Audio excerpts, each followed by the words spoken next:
పాకిస్తాన్ అనేటువంటి దేశంలో ఒక ముస్లిం సోదరు ఒక ఆవిడ ఉంది. ఆమె పేరు గుల్షాన్ ఫాతిమా. చెప్పండి, ఆమె పేరు గుల్షాన్ ఫాతిమా. ఆమె పుట్టినప్పుడు కరెక్ట్గా 6 నెలల వయసు వచ్చేసరికి తల్లి చనిపోయింది. తండ్రి ఒక మత ప్రచారకుడిగా ఆయన ఉన్నాడు. తండ్రి 6 నెలల వయసులో టైఫాయిడ్ అనేటువంటి జ్వరం వస్తే ఆ టైఫాయిడ్ వ్యాధి బారిన పడి ఆమెకున్నటువంటి ఆ 2 కాళ్ళు చచ్చుబడిపోయి, అంటే ఇక నడవలేదు, క్రిపిల్డ్ ఉమెన్. ఆమె ఒక వికలాంగురాలుగా మార్చబడింది. అలా వికలాంగురాలుగా మార్చబడితే తల్లి లేదు, తండ్రి ఆమె పట్ల బాధ్యత తీసుకుని చూస్తూ ఉండేవి. 14 సంవత్సరాల వయసు వచ్చిన దాకా ఆ పడక మీదే ఉంటుంది, ఇక నడవటానికి ఆస్కారం లేదు. ఒక వికలాంగురాలు, 2 కాళ్ళు చచ్చుబడిపోయినాయి. ఇక ఆ పరిస్థితి అంతే. 14 సంవత్సరాల వయసు ఎప్పుడైతే ఆమెకు వచ్చిందో తన తండ్రి అలాగే కొంతమంది కుటుంబ సభ్యులు బంధువులు ఏం చేసేవారంటే, ఈ గుల్షన్ ఫాతిమా అనేటువంటి ఈమెను ఎవరైతే ముస్లిం సోదరులు వారి ప్రాంతాలను పవిత్రమైనటువంటి స్థలాలుగా పిలుస్తూ ఉంటారో ఆ పవిత్రమైనటువంటి స్థలాలకు ఆమెను తీసుకెళ్తూ ఉండేవారు. ఎందుకని?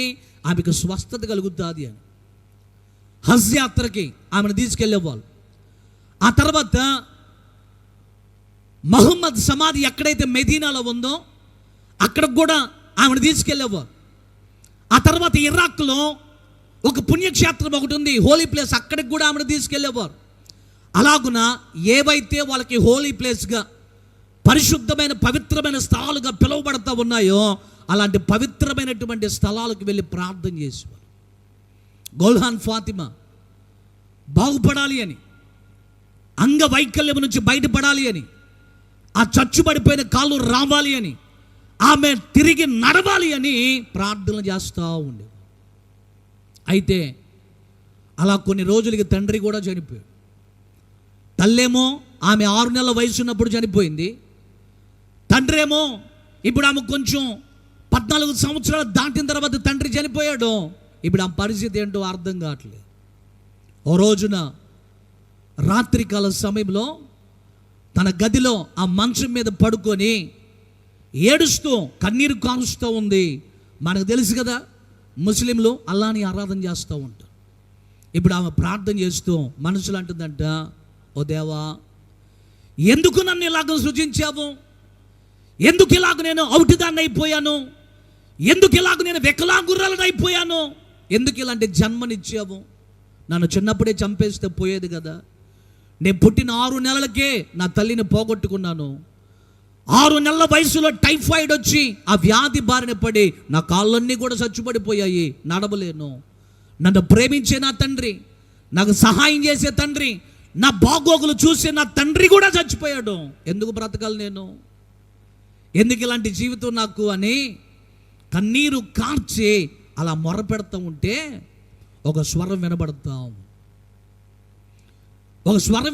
ఉంది. గుల్షన్, నేను నిన్ను మరణానికి అప్పగించును, నీవు చావటానికి వీల్లేదు. నేను కొంటివారిని బాగు చేశాను, గుడ్డివారికి కళ్ళు ఇచ్చాను, చనిపోయిన వారిని సైతము నేను లేపాను అనే స్వరం వినబడతావు. అలా వినబడతా ఉంటే ఆమె అనుకుంటుంది కదా, ఎవరో మాట్లాడుతున్నారు అని ఆలోచన వచ్చింది. మరలా 2వసారి అదే మాట ప్రభు మాట్లాడుతూ ఉన్నాడు. నేను మరణానికి అప్పగించును, నేను కుంటి వారిని బాగు చేశాను, గుడ్డి వారికి చూపునిచ్చాను, మరణించిన వారిని సైతం నేను లేపాను, నేను చావనివ్వను అనే మాట వినపడుతూ ఉంటే ఎవరో అనుకుంది ఆవిడ. ప్రభు అన్నాడు, నేను యేసు ప్రభుని, నేనే యేసు ప్రభుని అని మాట్లాడాడు.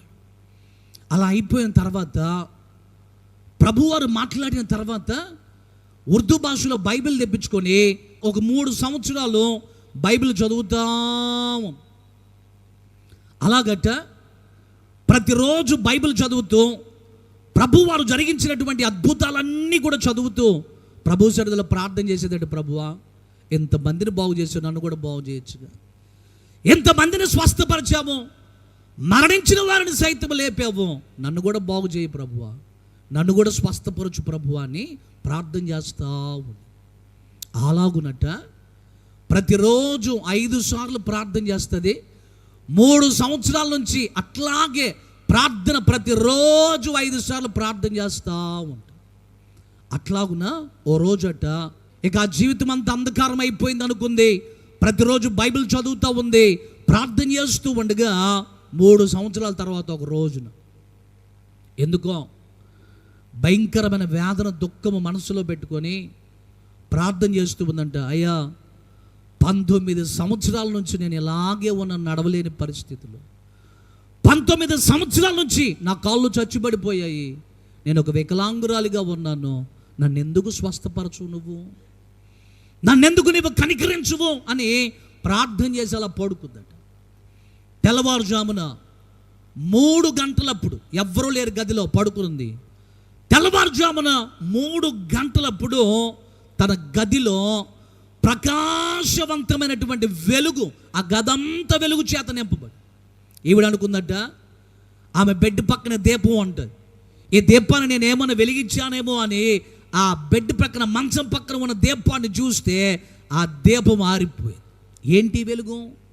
ఇంత ప్రకాశవంతమైనటువంటి వెలుగు నేను ఎప్పుడు కూడా చూడలేదే, ఎంత వెలుగు నా గదిలో ప్రకాశిస్తూ ఉందని ఆ వెలుగును చూస్తూ ఉన్నప్పుడు 12 మంది వ్యక్తులు, చెప్పండి ఎంతమంది?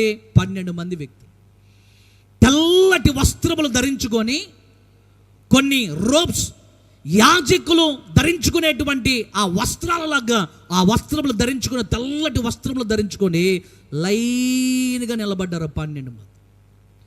ఈ 12 మంది ప్రక్కన మధ్యలో ఒక్క వ్యక్తి, వారికంటే కూడా దగదగ మెరిసిపోయేటువంటి తెల్లటి వస్త్రములు ఆయన కట్టుకొని అక్కడ నిలబడినప్పుడు చూసి ఇప్పుడు గుల్షన్ ఫాతిమా అందట, అయ్యా ఎవరు మీరు, అసలు ఎందుకు వచ్చారు నా గదిలోనికి, నేను తలుపులు తీయకుండానే అసలు నా గదిలోనికి మీరు ఎలా ప్రవేశించారు, ఎవరు మీరు అనగానే అప్పుడు ఆ 13వ వ్యక్తి ఒక్కడు ఉన్నాడే, ఆయన మాట్లాడుతూ అన్నాడు కదా, నేనే ప్రభు అయిన యేసుక్రీస్తును, నేనే నీ పాపముల కొరకు కలువరి శిలువలో రక్తమును చిందించినటువంటి వ్యక్తిని, నేనే స్వస్థపరచేటువంటి శక్తి కలిగినటువంటి వారిని, ఎంతోమందిని బాగు చేశాను, చనిపోయిన వారిని సైతం లేపాను అని ప్రభు మాట్లాడుతూ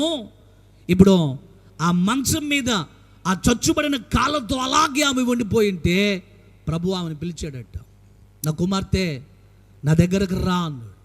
ఏమందట, అయ్యా నేను నడవలేనయ్యా, 19 సంవత్సరాల నుంచి ఈ చచ్చుబడిన కాళ్ళతో వికలాంగురాలిగా ఉండిపోయాను, నేను ఎలా నడవగలను, నేను నడవలేను అంటే ప్రభువు మాట్లాడుతున్నాడట, రా నా వైపు చూడు, నా దగ్గరికి రా, మంచం మీద నుంచి నీ పాదాలు నేల మీద పోపు అనగానే ఇప్పుడు ప్రభువు పిలుస్తూ ఉన్నప్పుడు చిన్నగా లెగవటం ప్రారంభించింది.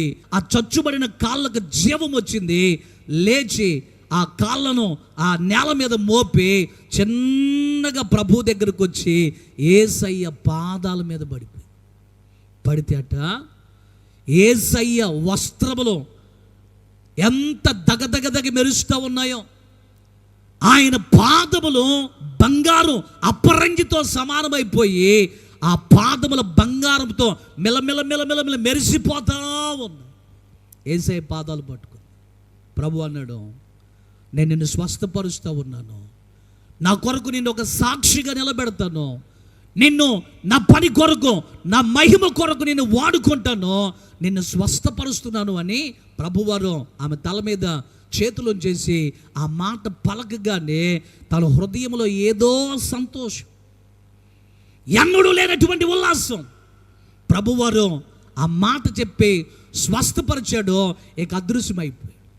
ఆ తర్వాత నిజంగా నేను స్వస్థపడ్డానా లేదా, ప్రభు నన్ను బాగు చేసేసాడో, నేను మంచం మీద నుంచి నడుచుకుంటూ ప్రభు పాదాల దగ్గరకు వచ్చాను అని ఇప్పుడు ఏం చేసిందో తెలుసా, మెట్ల మీద నుంచి ఎక్కుతూ దిగుతూ సంతోషంగా 19 సంవత్సరాలు పడక మీద ఉన్నాను, నా కాళ్ళు చచ్చుబడిపోయి ఉన్నాయి, ఈ ఉదయకాలమున ప్రభువు నన్ను బాగు చేశాడు అని ఇక తన జీవితంలో గొప్ప సంతోషం, ఆనందం.